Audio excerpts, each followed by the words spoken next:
Salut à tous, c'est Otakult, on se retrouve pour le Jump de la semaine, un numéro notamment marqué par la fin de The Promised Neverland et le début d'une toute nouvelle série dans le magazine. Comme toujours, je vous invite à aller voir ma vidéo Jump pour les nuls si ce n'est déjà fait afin de mieux comprendre le fonctionnement du magazine. Sinon, vous pouvez me rejoindre sur Twitter, Insta, Discord ou encore me soutenir sur Utip, vous avez accès à tout ça dans la description. Et bref, sur ce, place au générique.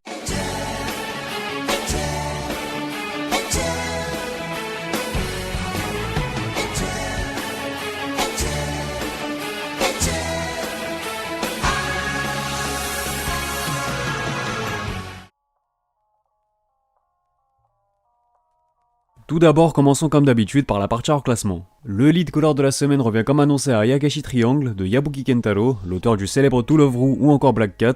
Il devrait a priori se charger de remplacer le Eishi, Yuna de la Porchigulagi, qui a pris fin la semaine passée. Les autres pages couleurs sont réservées au dernier chapitre de The Promised Neverland qui s'achève donc avec son 181e chapitre pour un total de 20 volumes. Chainsaw Man profite quant à lui de sa 11e page couleur de l'année déjà, mais il faut surtout retenir que Undead Unluck semble gagner de plus en plus la confiance des éditeurs puisqu'il a eu droit à une nouvelle page couleur quelques semaines après sa dernière mise en avant.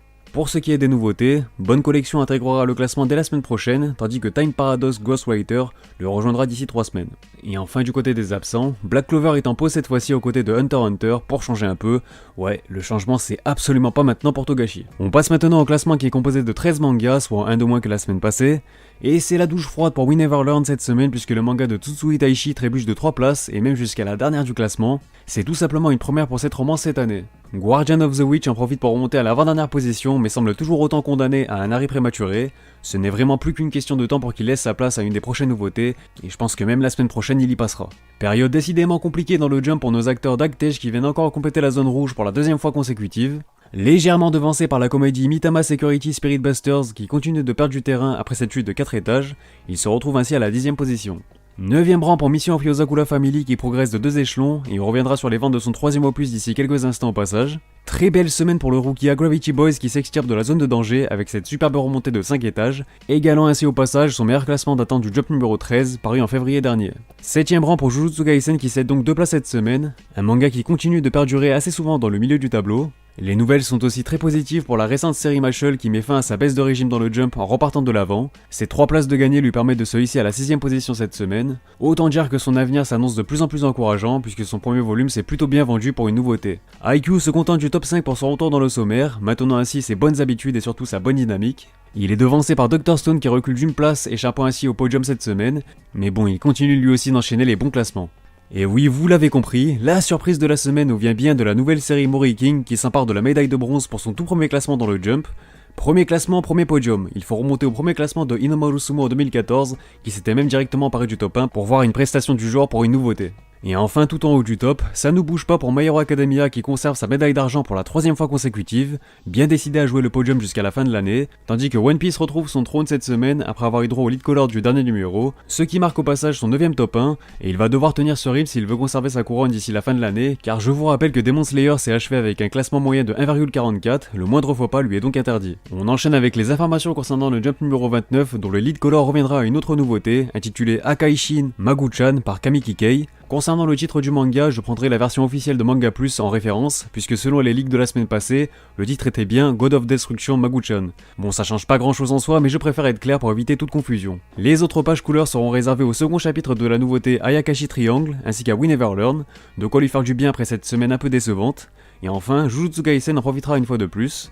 Mashle aura quant à lui droit à quelques pages supplémentaires, à l'instar de Time Paradox Ghostwriter, soit 23 pages chacun, et à noter que ce sera cette fois-ci My Hero Academia qui sera en pause la semaine prochaine, il effectuera son retour dans le Jump numéro 30. On passe à la rubrique actualité, et on va commencer dans un premier temps par l'actu manga, et je vous préviens d'avance, malgré quelques énormes news, cette semaine est très peu chargée en termes d'actu. On va tout d'abord revenir sur la fin de The Promised Neverland qui aura donc rayonné pas moins de 4 belles années dans le Shonen Jump. Le manga a d'ailleurs atteint les 21 millions de copies en circulation, tandis que la couverture de son 19ème volume prévu pour le mois de juillet nous a également été révélée. Mais si cette semaine marque bien la fin du manga, c'est au contraire les débuts de grands projets autour de la licence. Une série live américaine par Amazon et Fox 21 Television Studios a notamment été annoncée. Celle-ci sera produite par Masioka et réalisée par Rodney Rothman, qui a déjà travaillé sur Spider-Man, tandis que Megan Malloy se chargera du scénario. Mais ce n'est pas tout puisque The Promised Neverland va aussi avoir droit à un nouvel artbook ainsi qu'un nouveau fanbook, sans oublier qu'une exposition lui sera consacrée le 11 décembre au Japon et qu'il sera également adapté en jeu vidéo avec des chara-designs signés Demiso Pozuka. Autant dire que ça fait une très belle fin pour le manga quand même. Mis à part ça, je vous informe que les 36 premiers chapitres du manga Assassination Classroom sont désormais disponibles gratuitement sur le site Manga Plus. De nombreuses réimpressions ont été fixées pour quelques mangas du magazine, notamment pour le premier volume de Mashle ainsi que le 11e de Jujutsu Kaisen qui sont pourtant récemment parus en début de mois. Bon, on ne va pas non plus s'attarder sur le listing en détail, mais les mangas concernés sont principalement Dr. Stone, Jujutsu Kaisen, My Hero Academia, The Promised Neverland, Haikyuu ou encore Actage.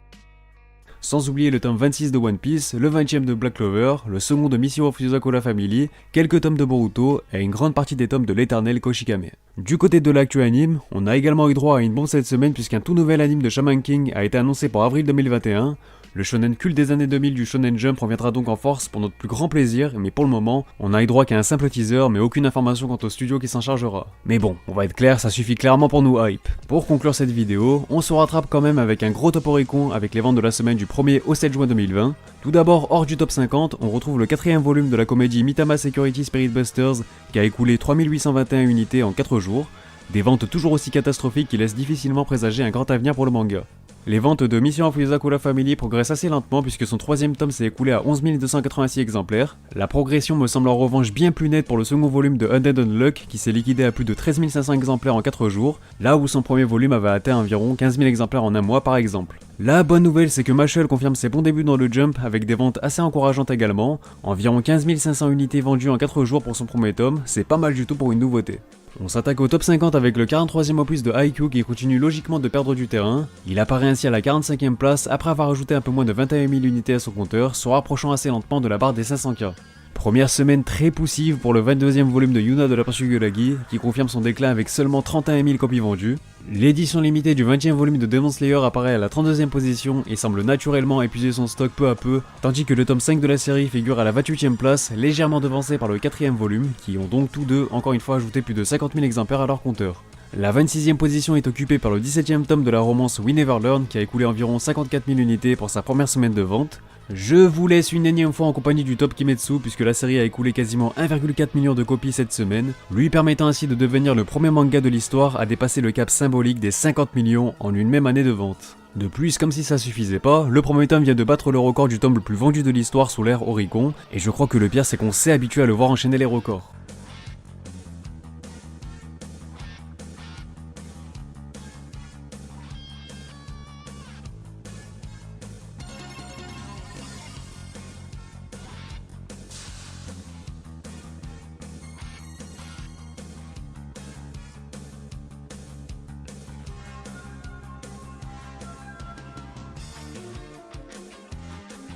Mis à part ça, le 7ème volume de Chainsaw Man entre en scène directement dans le top 5, après avoir écoulé plus de 95 000 unités, autant dire qu'il s'agit tout simplement et largement du démarrage record de la série.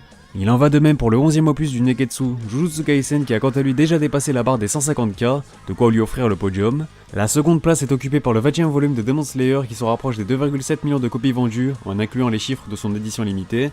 Et enfin c'est le 22ème volume de World Trigger qui s'empare de la première place puisqu'il a écoulé plus de 192 000 copies en seulement 4 jours. Une véritable renaissance pour un manga ayant subi non seulement 2 ans de pause mais aussi un changement de magazine. Sur ce, la vidéo est terminée, n'hésitez pas à réagir sur celle-ci et sur le classement dans les commentaires. Pensez à vous abonner si ce n'est pas déjà fait pour ne pas manquer les prochaines vidéos. Vous pouvez aussi me rejoindre sur Twitter, Instagram, le Discord de la chaîne et me soutenir sur Utip. Les liens sont en description. Quant à moi, je vous dis à bientôt pour de prochaines vidéos. Portez-vous bien et sur ce, on se reverra.